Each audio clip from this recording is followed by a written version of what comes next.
За өчигдөр имжлэгийн маань 93 хүн үзсэн байсан.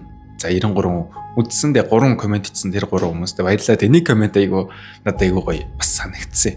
Тэр нь жоох хатуу хүн байсан л дээ. Бро тэгээд цаашдаа дахиад шантраа тэгээд алга болчихоо. Тэгээд тууштайхан олигтойхон байгаараа гэдэг нэг гоё шулуухан хэлсэн байсан.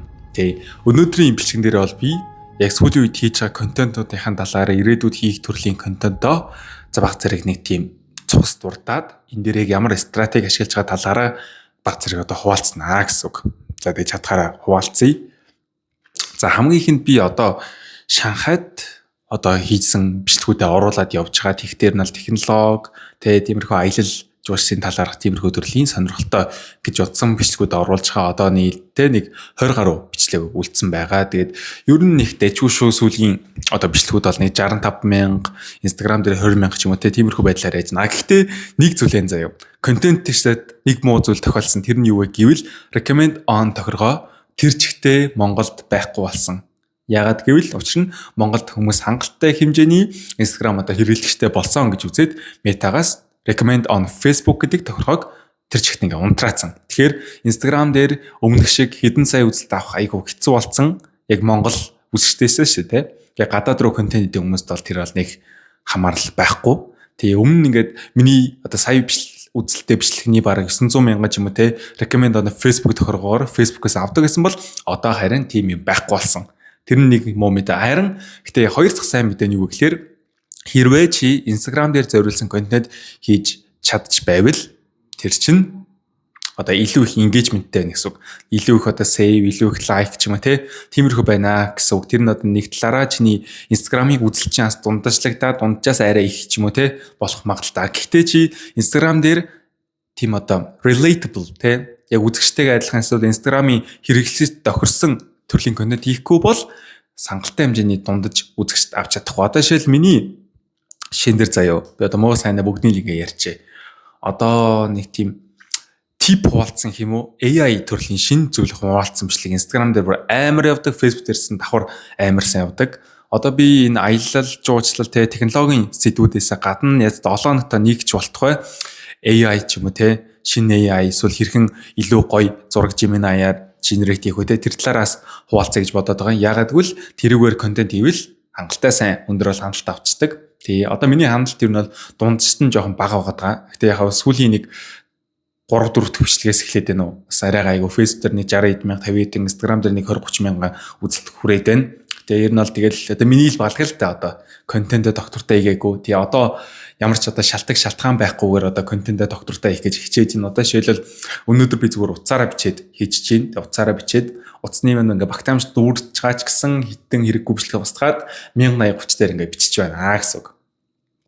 За тиймэрхүү байна да. Сүүлийн контентуудын хувьд заас нэрэ контент хийж эхэлж байгаа хүмүүс манаас Facebook page болон Instagram дээр давхар хийгээрэй гэж одоо зөвлөмөр байна. Одоо энэ бичлэг нь бол жоо контент руу ер нь бол чиглүүлчихье гэж бодлоо. Тэгээд бас тас болж байгаа контенттэй холбоотой зүйл гэвэл Team Project 52 гэдэг тэр ямар тааж сувгаа үүсгэсэн Facebook болон Instagram-аа тэн дээр одоо юмнуудаа зургуудаа оруулаад явна. Нэрэ Facebook page дээрээ зургуудаа оруулаагүй байна. Гэтэ энэ юм одоо хаягийн маань зорилго гэвэл ямар тааж энэ жилдээ дуустал энэ бичлэгээ хийгээд харъя хэр олон хүнд нөлөөлж чадах нь байна. Би бас хэр өөрчлөлт хийж чадах нь байна Гэтэ үнэндээ бол би буцааж жоохон тэр химнэл рүү орох гэдэг тэр нь ямар химнэлээ тэр жоохон муу химнэл гэх юм уу? Өглөө эрт бос чаддаггүй, оройд ч унтдаг гэдэг дасгал хөлгөнийгээс жоохон цааргалаа ажил амжихгүй ч юм уу эсвэл ажиллаараа цааргалдаг ч юм уу. Тиймэрхүү хим маяг руу эргээд орох гээд байна. Би яг оноос өмнө бас хэлжсэн бах Гэт 30 идэх хоног үлдсэн байна онгороход тэр үедээд хэрхэн одоо хүн сайжирч болох бүгд хамтаар цайгээд би энэ дээрээ үн нэглэгдэл сайн сайжирч чадаагүй би өглөө эрт босох тиймэрхүү зүйлсүүдээ хангалттай сайн бол хийж чадаагүй. Тэгээд яг он гарснаас хойш би яг тэр 52 удаа л тасгал хийх гэсэн одоо зорилготойгоор хийж эхэлсэн. Тэр бол миний амьдралд үнэхээр сайн нөлөөлсөн. Би ингээд 7 хоногт өмнө 2-3 удаа дасгал хийгээ ийм гоё ирчтэй ийм бай гэж бодсон ч гэсэн би ерөөсөө өмнөх жилд тэг чадаагүй байхгүй. Тийм болохоор тэр алдаан дээрээ суурлаад би энэ жилдээ 52хан удаа дасгал хийнэ. Бас 12хан удаа ном уншина гэж зорилго тавьсан байгаа. Гэхдээ тэрийг би ерөөсөө нэг дор ч юм уу цуг ихлүүлэхгүй байгаа. Баг багаар ихлүүлж байгаа. Одоо жишээл би ерөөсөө номыг дуустал уншиж чадхаа болцсон байсан хгүй. Гэхдээ би нэг сонсдог ном байдаг шүү дээ. Тэр сонсдог номоос ямартаж номыг дуустал уншиж одоо сонсч чадсан. Тэгээд энэ бичлэгүүдээр бас аль нэг өдөр нь ч юм уу те 7-ны аль нэг өдөр нь нэг номын уншсан ном ч юм уу те товчсон ном ч юм уу те тэдгээрээс ойлгосон бас хэрэгжүүлмээр зүйл ч юм уу те тэдгээрийг бас хуваалцаад явж байх болно. Тэгээд энэ санал бас танд таалагдчихвэл комментараас хэлээрэй. Тэгээд бас би бас өөрөө хинч үзүүлэхгүй байгаа юм шиг те өөртөө ингээ private бичлэг гэж байгаа юм шиг бас тийм утгагүй бичлэг хийгээд явуулахгүй байх те хинч одоо хэрэггүй. Тэгэхээр бас та бүхэндээс ямар нэгэн төрлөөр хэрэг болж ивэл бас сайн байна. Тэгээд өөр дараа нь ямар төрлийн бичлэг хийлмээр вэ те тэрийгээс комментоор манайхан бичиж байгаарай. За тийм байна. За саяны буцаад буруу хэмнэл рүү орох гээд байгаа гэсэн. Би тэгээд Duolingo бас хийж байгаа англиний төвшин маань ашиглахгүй байсаар л бүр амар ингээд унаад тэгээд баг англи хэлгүй хүн болонгаа алдаад буцаад одоо сургалтууд үзээд тэгээд Duolingo хийж байгаа. Би одоо Duolingo дээр нэг 83 билүү 84 хоногийн тасралтгүй одоо хичээлээ хийсэн тийм юмтай явж байгаа. Тэгэхээр чин он гарснаас хойш гэсэн үг баха те. Бараг л 3 сар. Тэгэхээр одоо 1 сарын дундуур ч юм уу эхэлсэн юм байна. Тэ. За нэг тиймэрхүү байна да. Өөрч контентын талаар яривал тий контентын нэрээ би сургалтаа илүү агсан төвчний гаргах гад энэ одоо өрөөндөө би бэлдэж одоо гаргах гад хичээж чинь тэг хичээх чинь. Гэхдээ тэрнээс өмнө ингээд сургалтаа илүү ойлгомжтой байлгахын тулд ингээд презентацнтэй те бүх юмнуудаа бэлдсэн байдлаар гаргах хэрэгтэй. Гэхдээ би энэ сургалтыг би 7 сард наадмаар гаргахаар ингээд төлөвлөж ийсэн мөртлөө контент skills гэдэг амар идэвхтэй юмнууд хийснэ сургалтаа ингээд бичиж чадаагүй за. Янз бүр ингээд шалтгаан шаардлага те тиймэрхүү юмд өөртөө тооцоороод сургалт чинь ингээд бүр ингээд амар сайн байх хэрэгтэй, ийм байх хэрэгтэй, тийм байх хэрэгтэй гэж мангар олон зүйл өөрөөс шаардсараад гаргаж чадаагүй. Тэгэд ямар тач энэ 4 сартаа бол гаргана. Гэхдээ айлах чадхаараа шууд нүүр тулаад явчмаар байна. Тэгэд бас сургалт бичдэг амар гоё сайт олсон. Тэр сайт бол ингээд зүгээр камера холболоо, компьютерийн дэлгэцийг шеэрлээ тэгээд болов. Нэр би бас за энийг бизнес эрхлэгч хүн үзчихвэл одоо бүүстийн сургалтад гаргах чаа. Бас одоо бизнес эрхлэгчийн заавал хөгшин байх албагүй шүү дээ, тэ.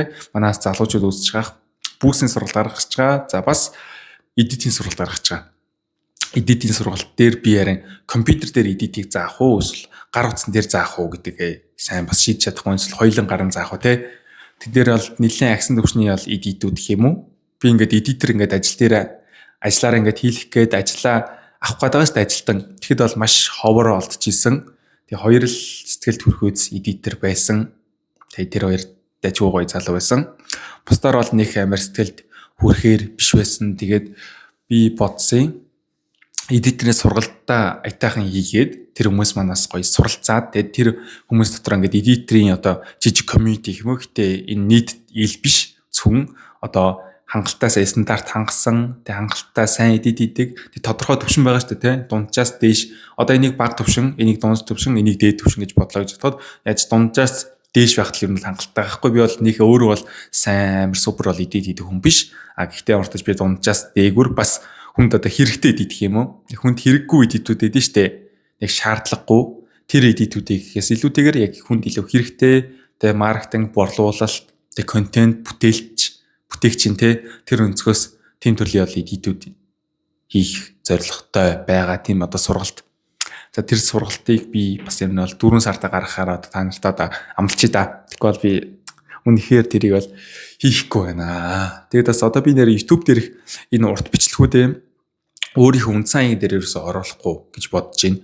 Батөгсөг Project 52 гэдэг сувг дээр оруулаад явна. Бид нэрээс нэг амар гой сонирхолтой контентын шин хэм одоо өмнө одоо өөрөө хийжсэн л да тэр зүйлийг илүү гой агсан төвшөнд гэх юм уу гаргая гэж бодоод байгаа. Тэр нь юу вэ гэхлээр за энийг хэлж болохгүй байна. Энийг яаж хийж ихснийхэн дараа хэлэхгүй бол энэ санаагаа алдна гэдэг нь шүү дээ.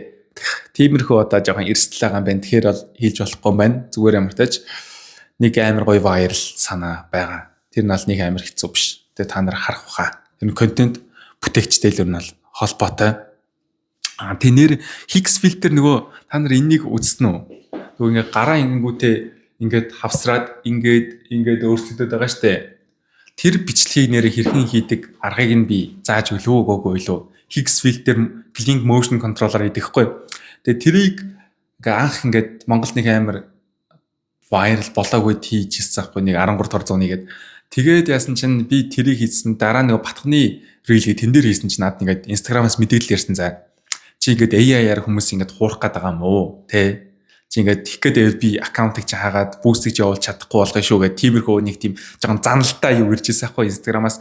Тэгээд би ерөөс тэр motion control-ыг ашиглахаа ер нь болцсон. Тэгээд бас одоо нэг мэдээллүүдийг уншаад ирэхэд гадаадын одууд байгаа штэ тэдрийг тэрийг чинь бараг л deep fake болчих жоохгүй нэг хүний нүур ингээд залангуудаа шууд ингээд өөр юм тэлгээд байдэн штэ. Тэгээд deep fake болчихоо учраас жоохон нэг тийм одоо дөрмийн гэх юм асуудалтай. Би өмнө ингээд 17,000 дагагчтай аккаунт алдчихсан болохоор тийм жижиг сажиг зүйл хийж ингээд алдахыг хүсэхгүй байгаа. Тийм тэгээд бас тэрийг яг хийгээд Instagram аккаунт алдсан хүн нэг их байхгүй байгаа. Гэхдээ л хэрэг үнэхэр тийм одоо эрсдэл байгаа шүү гэдгээс одоо өөр шинээр хийж байгаа контентыг ч юм уу тэр хүн үзчихвэл бас хэлэх яа. Тэгвэл ёо аккаунт алдах амар штэ. Тэгээд чад минийх ингээд шинэ аккаунт дөнгөж гарч ирээл 2-3 сар болж исэн. 3 яг цагаан сараар алдчихсан байна. 11 сард контент хийж эхлээд 2 сард аккаунт алдчихсан. Яа тийм амар өндөр хандлттай дөнгөж ингээ хөгжүүлээд гарч ирсэн аккаунта бүгдийг ингээд алтна гэдэг нь би зүгээр хүнд алдаагүй, хакерт алдаагүй. Зүгээр Instagram-аас чи манай дөрвийг сөрчөөд байна. Аккаунтыг чи хаалаа гэж зүгээр хаацсан зай бүр ингээд байхгүй. Тийм нэг зүйл болоод байгаа. Тэр би ингээд аккаунтаар нь айгүй их алдхаас айгаад нэг тийм ерөөсө 2 орн зүйл хийхэ болсон. Тэгээ өмнө аккаунтаа алдсан гол шалтгаан одоо copyright-та зураг ашигласан гэх юм уу? Google-с айгүй их тийм copyright-та зургууд ашигласан. Тэр нь л одоо хамгийн их алдаа болсон гэж бодоод байгаа. Тэгээ сүүлд ер нь бол нэг copyright-та зураг ашиглахгүй байгаа аль болох. Тэгээд нөгөө Free Big Pixels зэрэгэд нөгөө бас үнэтэй татдаг сайтууд байгаа. Тэгээд бас нэг зүйл анзаарсан нь хэрвээ тэр copyright-та зургийг заавал ашиглах гэдэг бол бас AI-аар бас жоохон өөрчлөө тэгээд ашиглуулаас арай дээр юм байна лээ шүү copyright авах нь. Гэтэ copyright аваад шууд аккаунт чи хаагдчихгүй заяа. Эхний хэд хэдэн одоо мэдээлэл ярьдаг аккаунт дээр чи Instagram дээр ялангуяа тэдрийг ингээд чи анзаарахгүй ёо тэгэл аккаунт чи хаагдаад хамгийн их нь лайв хийж болохгүй, пост хийж болохгүй тиймэрхүү маш олон эрсдлүүд гараад аккаунт чи хаагддаг шүү.